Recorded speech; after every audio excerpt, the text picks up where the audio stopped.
I came across this post on Rennlist and people seem curious about how the double wishbone suspension changes the handling on the 992 GT3 compared to the 991. And yes, the 992 GT3 is softer sprung than the 991.2 GT3 RS, but still performs on the same level. So how? In this video, I'll answer that question by explaining the double wishbone setup advantage, and I'll also briefly sum up my experience with these cars. Hi, I'm Bear. I hold a German motorsport license, people pay me to set up their cars every now and then, and the guy who taught me to drive has more Nürburgring laps than most people have warm meals.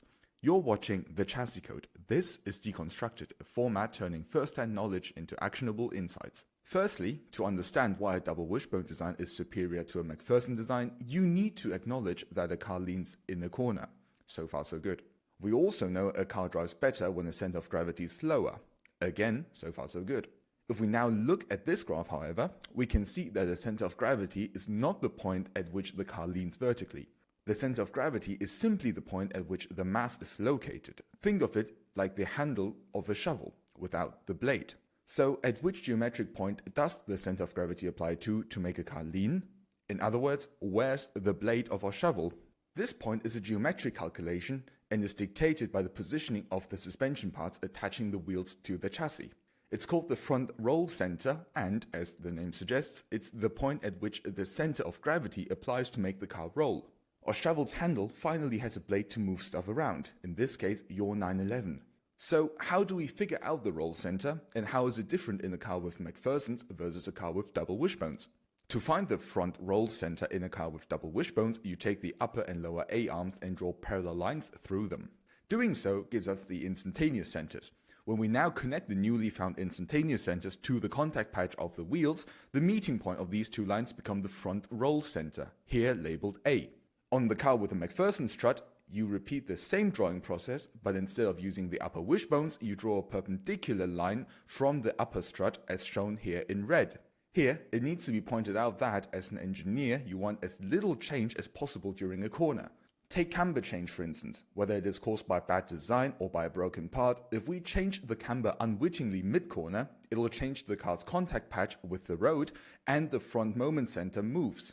This can make a car less predictable to drive, as there will always be unwanted movements in the chassis. So, as an engineer, the fewer variables, the better.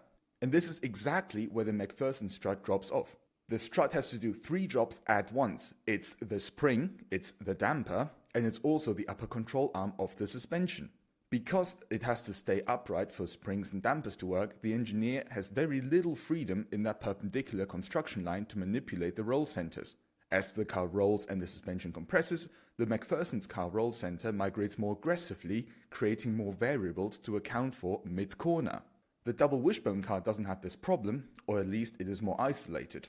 Not because of where the dampers sit, but because the upper arm is a separate, dedicated link the engineers can modify and optimize. Here, the engineer is free to choose the wishbone's length and its angle purely for geometry. Get it right, and the roll center migrates less aggressively without the need to touch springs and dampers. Having driven many 991 GT3 RSs and the 992.1 GT3, I can say that the 991 RS is stiffer sprung, but the 992 is just as quick and just as keen to turn in. So how does the axle construction make this possible? Here you need to understand that springs are mainly used by racing engineers to control the stiffness of the platform. With a stiffer platform, we can counter the center of gravity that makes the car lean in the corner. On a double wishbone car, we can change the length or the angle of the control arms, which means we don't have to add stiffer springs to control the platform. We can resist the leaning force of the center of gravity by moving our roll center further upwards, decreasing the lever arm of the center of gravity point. That is shown here in this graph by point B. As a result, we can run softer springs, which give better ride comfort and tire life, and still enjoy the same brilliant flat handling we expect of a Porsche GT car. That's why the 992 GT3 can be both sharper and more forgiving over curbs than the 991 RS, all thanks to the second upper wishbone in the front. And if you want my opinion, I think the 992 GT3's double wishbones benefits really show in high temperatures or on older tires, especially on the Nürburgring, where the road surface isn't very aggressive. Now, you may not feel the difference in grip between the double wishbones in perfect conditions and fresh tires, but by definition, most of the time you're not on fresh tires, and that's where the benefit comes in. I reckon that if Nürburgring records are set on 5-lap old Cup 2Rs, at which point these tires are effectively dead compared to their peak, the 992 GT3 would beat the 991.2 GT3 RS, whereas in perfect conditions, it would be a coin toss. Hopefully, you'll now also appreciate cars like the Lotus Elise more, because they've been using double wishbones since the dawn of time. If you have questions or have anything to add, let me know in the comments and I'll reply to each and every one of you. This has been the Chassis Code. God be with you, and until next time.